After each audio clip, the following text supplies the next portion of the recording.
The last stand of the 300 Spartans. The year was 480 BCE. Across the lands of Greece, fear spread like wildfire. From the east came an empire unlike any the world had ever seen, the vast forces of Persia, led by the god-king Xerxes I.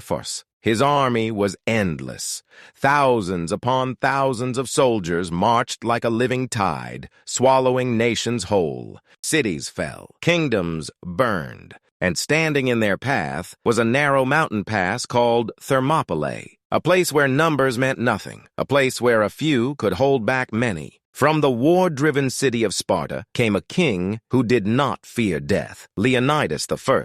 He did not bring an army. He brought 300 men, each one a Spartan warrior, trained from childhood, hardened by discipline, forged for one purpose, to never retreat. When they arrived at Thermopylae, they found allies waiting, Greeks from other cities who refused to bow to Persia. Together they formed a line across the narrow pass. When Xerxes' army arrived, the earth itself seemed to tremble. The Persian king demanded surrender. Leonidas gave his answer, "Come and take them." And so the battle began. Wave after wave, the Persian army surged forward, but the pass was too narrow. Their numbers became a weakness. Spartan shields locked together, spears thrust in perfect rhythm. The enemy fell, again and again. For 2 days, the impossible happened. The greatest army in the world was held back by a few hundred men. Even Xerxes' elite force, the immortals, could not break them. But victory was never the plan. On the 3rd day, a traitor revealed a hidden path through the mountains.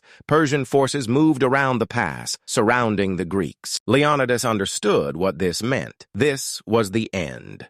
He ordered most of the Greek forces to retreat, to live, to fight another day. But the Spartans stayed, not because they believed they would win, but because they knew what their stand would mean. Side by side, the 300 prepared for their final battle. There would be no retreat, no surrender, only glory. As the Persians closed in from all sides, the Spartans fought like men already dead. Spears shattered, swords broke.